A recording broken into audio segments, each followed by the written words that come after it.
Hello guys, welcome back to another video. और आज हम हिस्ट्री का बुक 1, ठीक है, थीम्स इन इंडियन हिस्ट्री, जो बुक 1 है हमारी, उसका चैप्टर 2 पढ़ेंगे। ठीक है, चैप्टर 1 की एक वीडियो मैंने डाल दी है। ठीक है, पूरा चैप्टर जो है ना, जो भी इम्पोर्टेंट टॉपिक्स थे, ठीक है, जो सबसे ज़्यादा इम्पोर्टेंट टॉपिक्स थे, ठीक है, जिनकी वेटेज थी पेपर में ज़्यादा, वो सारे टॉपिक्स मैंने एक वीडियो में बना के मैं पहले ही डाल चुका हूँ। उसका लिंक आपको डिस्क्रिप्शन पे या फिर आई बटन पे मिल जाएगा। ठीक है, ये चैप्टर 2 है, जैसे आप सबको पता है कि इस बार चैप्टर के नाम बदल दिए गए हैं। ठीक है, तो लास्ट ईयर तक इस चैप्टर का नाम कुछ और होता था, लेकिन हमें उस कुछ और नाम से कोई मतलब नहीं है, क्योंकि इस साल नाम बदल दिया गया है। ठीक है, तो इसका नाम इस साल जो है वो है political and economic history, how inscription tell a story. ठीक है ये इस साल सीबीएसई ने इसका नाम रखा है। ठीक है, और टॉपिक्स जो भी थे ना, जो लास्ट ईयर थे वही है। ठीक है, कुछ भी ना ऐड हुआ है, ना ही कुछ हटाया गया है। ठीक है, कंटेंट जो था इस चैप्टर का वो बिल्कुल ही सेम है। ठीक है, ना ही कुछ कम ना ही कुछ ज्यादा। ठीक है, तो आप आराम से पढ़ो। ठीक है, तो चलो स्टार्ट करते हैं वीडियो। तो इसमें से जो सबसे पहला टॉपिक है एनसीईआरटी को खोलते ही, वो है प्रिंसेप एंड पियादसी। ठीक है, प्रिंसेप का मतलब होता है जेम्स प्रिंसेप। ठीक है, जिन्होंने डेसिफर करी थी ब्राह्मी और खरोष्टी स्क्रिप्ट को। ठीक है, और पियादसी एक तरीके का टाइटल है। ठीक है, जो कि पिया, ठीक है, मतलब पियादसी मतलब बिलव्ड ऑफ गॉड। ठीक है, ये एक तरीके का टाइटल है। ठीक है, जो कि उस टाइम पे राजा यूज करते थे, ये अशोक जो थे, ठीक है, वो यूज करते थे। ठीक है, महाराज अशोक, ठीक है, जो महान अशोक है उनमें, उनकी बात कर रहा हूं मैं।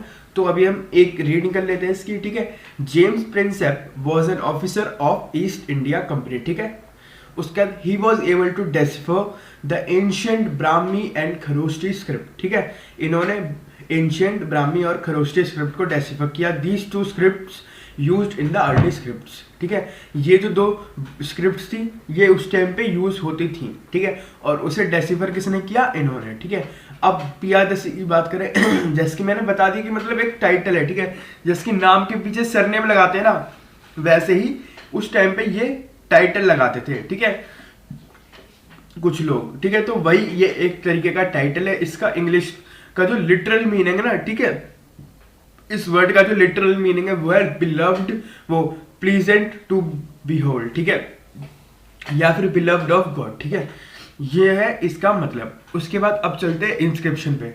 ठीक है, तो इंस्क्रिप्शन का मतलब क्या होता है तो वो होता है कि राइटिंग्स एंग्रेव्ड ऑन हार्ड सरफेसेस। ठीक है, जो एंग्रेव्ड राइटिंग्स होती है किन पे? हार्ड सरफेसेस पे, such as stone, metal, pottery.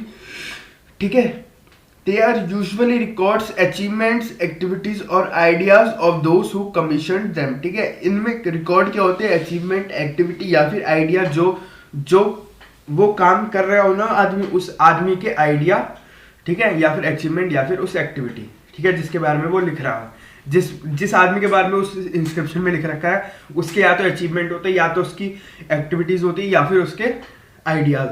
ठीक है, तो ये हो गया हमारा पहला टॉपिक। अब चलते हैं दूसरे टॉपिक पे, वो है हमारा महाजनपदास। ठीक है, तो इसके बारे में आपको पता होना चाहिए। ठीक है, तो महाजनपदास को जब हम वो करें, ठीक है, ब्रेक डाउन करते हैं, तो पहला है जनपद। ठीक है, तो जनपदा मीन्स द लैंड वेयर अ जन सेट्स। जन मतलब हम, ठीक है, लोग।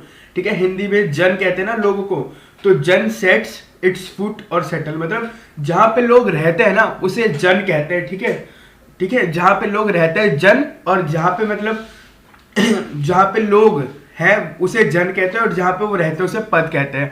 ठीक है, तो उन दोनों को जब हम वो करते हैं, ठीक है, तो वो जनपद बन जाता है। ठीक है, it is word used in both Prakrit and Sanskrit. दोनों लैंग्वेज में एक ही वर्ड यूज होता है, प्राकृत और संस्कृत में जनपद। ठीक है, और जब यही जनपद बड़े हो जाते हैं तो उनको कहा जाता है महाजनपद। ठीक है, उस टाइम पे इंडिया में 16 महाजनपद थे। ठीक है, there were 16 in numbers. Large states were establish in north India, they were called mahajanapada. ठीक है, तो अब महाजनपद की बात हो रही तो देख लेते हैं जो इंपॉर्टेंट महाजनपद थे। ठीक है, वो थे मगध, कोशाला, कुरु, अवंती, पंचाल, ठीक है, वाजी, गंधार। ठीक है, और भी थे। ठीक है, 16 थे, लेकिन जो इंपॉर्टेंट है मैं वो बता रहा हूँ। ठीक है, मैप आप लेके उसमें 16 के 16 महाजनपद मार्क करके रख लो, क्योंकि 1 नंबर में जो मैप आते हैं वो बहुत इंपॉर्टेंट होते हैं और उनमें आपको करना पड़ेगा। उस पर भी वीडियो आ जाएगी अगर आप बोलोगे तो, ठीक है।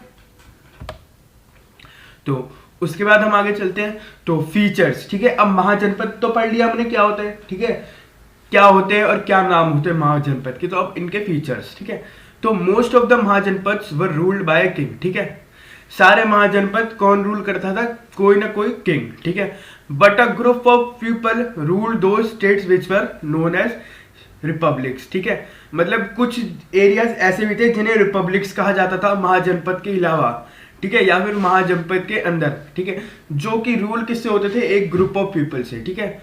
मतलब वहां पे कुछ लोग जो थे ना पूरा मिलके उसको चला रहे थे, ठीक है, like a republic of Vajji, ठीक है।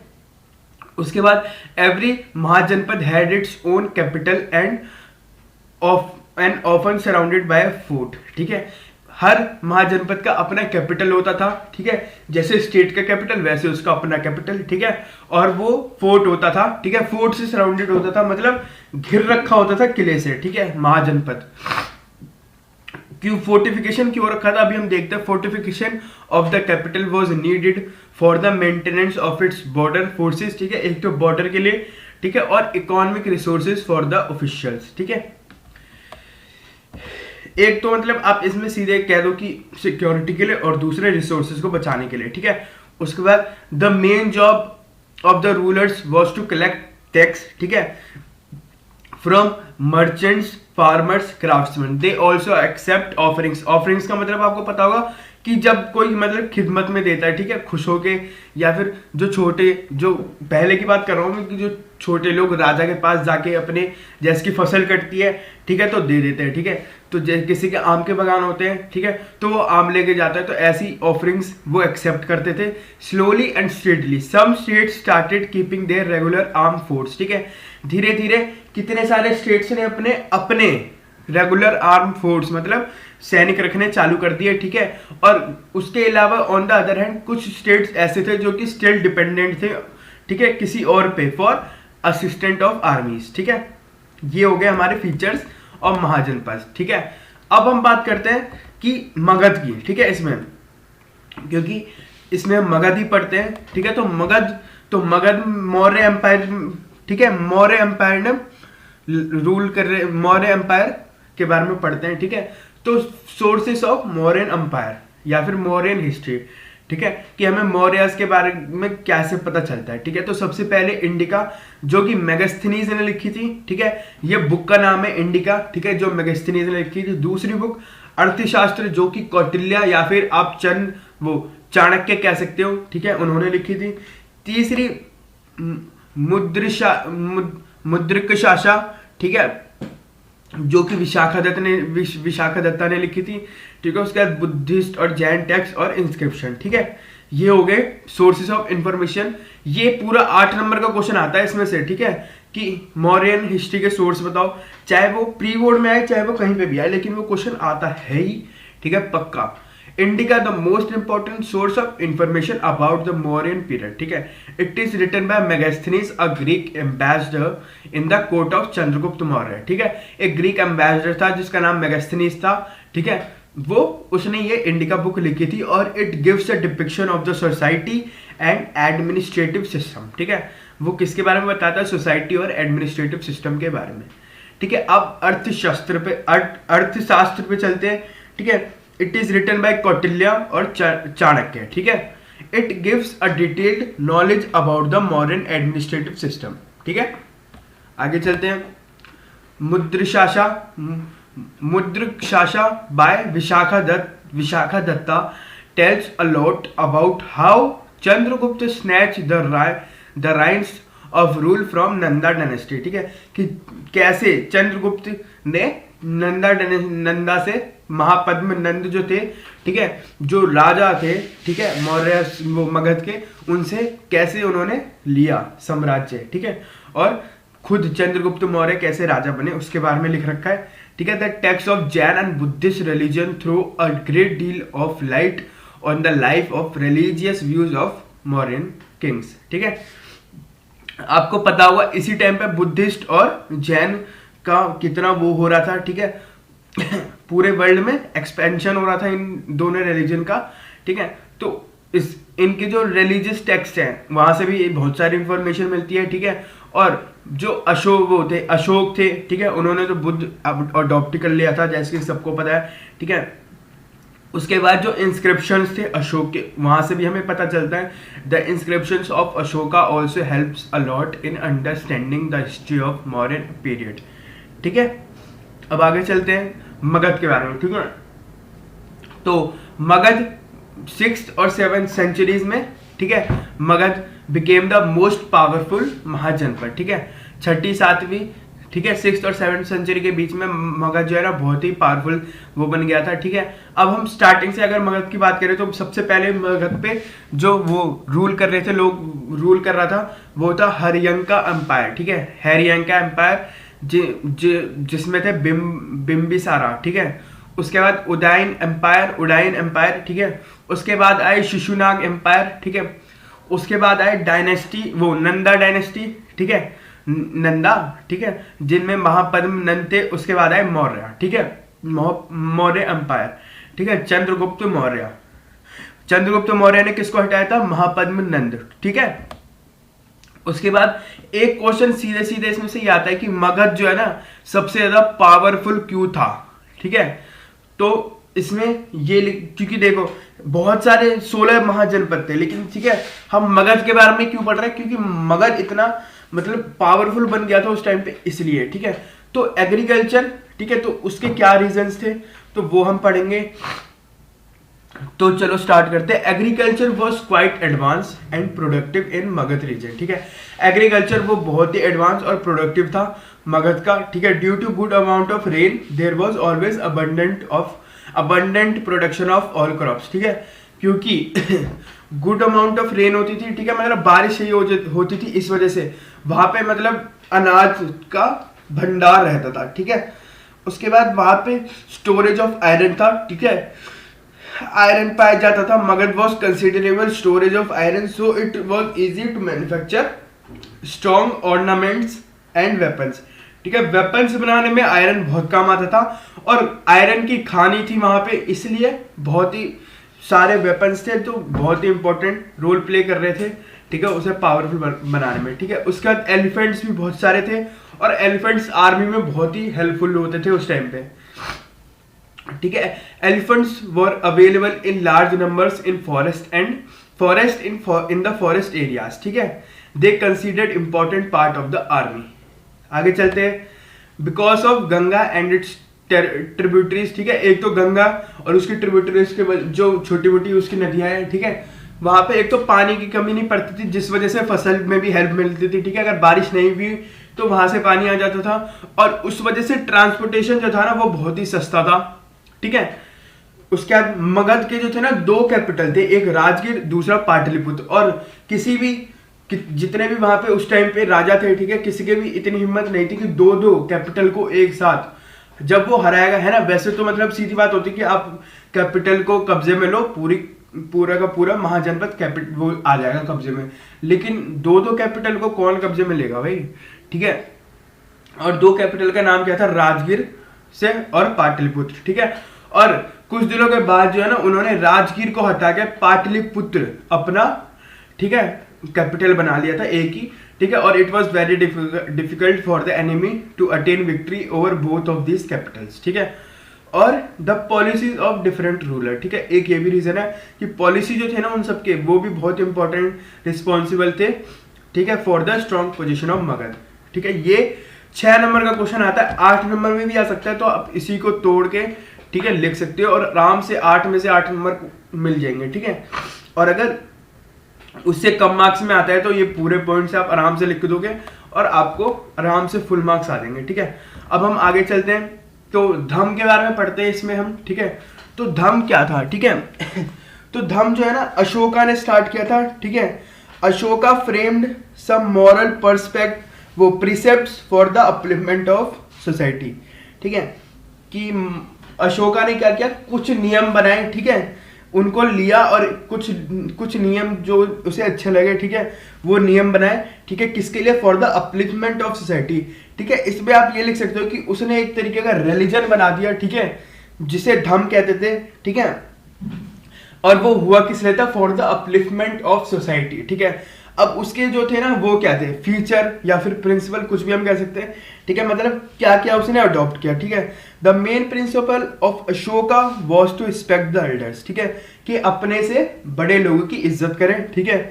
According to him all peoples must respect their gurus, saints and Brahmins, ठीक है। सबको किसकी इज्जत करनी चाहिए? गुरु की, ठीक है, ऋषियों की, ब्राह्मणों की, सबकी, ठीक है।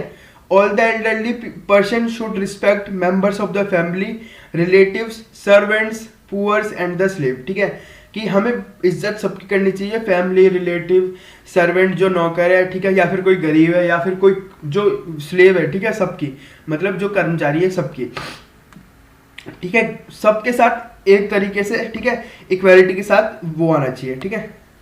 उसके बाद non violence was the cardinal principle, ठीक है। उसके बाद हम सबको all should analyse their action from time to time, हमें अपने एक्शंस को एनालाइज करना चाहिए टाइम टाइम पे, ठीक है, और किसी को भी हमें हर्ट नहीं करना चाहिए, चाहे वो किसी भी तरीके से हो, चाहे वर्ड्स, चाहे हमारे जो डीड्स है, ठीक है, मतलब जो हमारे कार्य है, ठीक है, या फिर हमारे थॉट, कहीं से भी, ठीक है, किसी भी चीज से। और envy, anger, pride and lies all are evils, ठीक है। ये पूरा एक क्वेश्चन आता है 8 नंबर में भी और उससे कम नंबर में भी, ठीक है, कि इनके बारे में बताओ, ठीक है। धम्म ऑफ अशोका, ठीक है, अशोका के जो धम्म थे, ठीक है, धम्म, उसके बारे में बताओ, ठीक है। तो ये पूरा आप क्वेश्चन का आंसर लिख सकते हो और पूरे के पूरे मार्क्स आएंगे, ठीक है। और नहीं, अगर वैसे 8 नंबर में क्वेश्चन नहीं आया या फिर वैसे क्वेश्चन नहीं आया तो ये क्वेश्चन आएगा आपका सीधे उसमें पैसेज में, ठीक है। तो आपको पता ही है कि पैसेज के आंसर नहीं होते, ये मैं आपको अभी से ही बता दूं कि पैसेज के आंसर ना पैसेज में नहीं होते, ठीक है, वो आंसर आपको खुद ही लिखने पड़ते हैं, वो जब आपने बुक ठीक से पढ़ रखी होगी जब भी लिख सकते हो, ठीक है। पैसेज में आपके फुल मार्क्स जब ही आएंगे या तो टीचर बहुत ही बढ़िया हो, ठीक है, नहीं तो आपको एनसीईआरटी बड़े अच्छे से आती हो, ठीक है, नहीं तो आप पैसेज कितना भी पढ़ोगे ना तो आपके फुल मार्क्स नहीं आ सकते, ठीक है। पैसेज की बात कर रहा हूं मैं, ठीक है। आगे चलते हैं, अब हम बात करते हैं डिक्लाइन की, ठीक है। अब हमने मगध के राइज की बात कर ली, ठीक है, मगध के कुछ फीचर्स के बारे में बात कर ली, ठीक है। अब मगध के डिक्लाइन के बारे में बात करेंगे, ठीक है, कि मगध डिक्लाइन कैसे हुआ, ठीक है। तो पहले तो वीक सक्सेसर, ठीक है, जहां चंद्रगुप्त मौर्य, ठीक है, जो कि बहुत ही शक्तिशाली वो थे, ठीक है, रूलर, वहीं पे कुछ और रूलर्स आए जो कि बहुत ही कमजोर थे या फिर उनकी पॉलिसीज भी कुछ ऐसे हो गई थी, ठीक है। वीक सक्सेसर मतलब आफ्टर अशोका, ठीक है, अशोका को महान कहा जाता है, आपको पता है, और अशोका बहुत ही शक्तिशाली था, ठीक है, अशोका ने अकेले ही सबको हरा दिया था, ठीक है। After Ashoka the kingdom came into the hands of king like Dashrath, Samprati and Brihadrath, ठीक है। अशोका के बाद इन लोगों के हाथ में ये गया, ठीक है, ये लोग राजा बने और ये बहुत ही कमजोर लोग थे, ठीक है, एज कंपेयर टू दोस्त, ठीक है, जहां हम अशोक की बात करें, जहां हम चंद्रगुप्त मौर्य की बात करें, उनके हिसाब से ये बहुत ही कमजोर थे, ठीक है, उनके कंपैरिजन में, ठीक है। उसके बाद एनिमिटी ऑफ ब्राह्मण्स, ठीक है।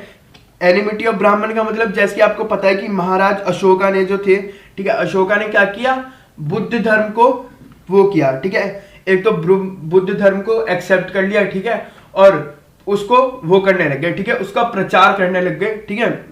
तो इस वजह से क्या हुआ, ब्राह्मण्स की अनदेखी हुई, ठीक है, और उनको गुस्सा हुआ, ठीक है, और उनसे उनकी क्या हुई, वो ब्राह्मण जो थे वो उनके एनिमी बन गए, ठीक है। तो ब्राह्मण कुछ भी कर सकते थे, इसलिए एक ये भी रीजन है। Ashoka was the follower of Buddhism when Brahmins observe that Ashoka inclination towards Buddhism they became the enemy of Mauryan empire, ठीक है। जब उन्होंने देखा कि अशोक वो हो चुके हैं, ठीक है, उनका झुकाव हो चुका है बुद्धिज्म की तरह, तो वो क्या हुआ, शत्रु बन गए किसके, वहां के मौर्य एम्पायर के, ठीक है। उसके बाद पॉलिसी ऑफ नॉन वायलेंस, ठीक है, जैसे कि आपने जब वो बुद्ध की तरफ चले गए तो अभी अगले चैप्टर में आपको पता चलेगा कि बुद्ध जैन के प्रिंसिपल्स क्या होते हैं, ठीक है। तो नॉन वायलेंस बहुत ही इंपॉर्टेंट होता है बुद्ध और जैन में, ठीक है। जैन में तो मतलब इतना वो है ना नॉन वायलेंस के लिए कि उनके हिसाब से ये कहा जाता है कि हमें ना मुंह पे हमेशा मतलब मुंह भी बंद करके रखना चाहिए, क्योंकि हवाओं में भी जान होती है, ठीक है। उनकी जो हम सांस लेंगे उस वजह से वो मर जाएंगे, ठीक है। मैं मतलब पूरा श्योर नहीं हूँ, लेकिन मैंने जितना पढ़ रखा है मैं उतना जरूर बताऊंगा आपको, ठीक है। उसके बाद पॉलिसी ऑफ नॉन वायलेंस, यही पॉलिसी हमारी मतलब जो है ना बुद्धिज्म में भी है, ठीक है, कि नो वायलेंस, ठीक है। तो अशोका ने जैसे कि बुद्धिज्म को अपनाया वैसे ही adopted the policy of non violence, ठीक है। और इसका रिजल्ट क्या हुआ कि अब भाई सैनिक तो हैं लेकिन सैनिक लड़ेंगे ही नहीं तो क्या फायदा, ठीक है। अब कहीं पे वो हमेशा बैठे ही रहेंगे तो फिर इससे तो यही होगा ना कि जब भी रिवॉल्ट होगा या फिर लड़ाई होगी तो वो नहीं लड़ पाएंगे, ठीक है।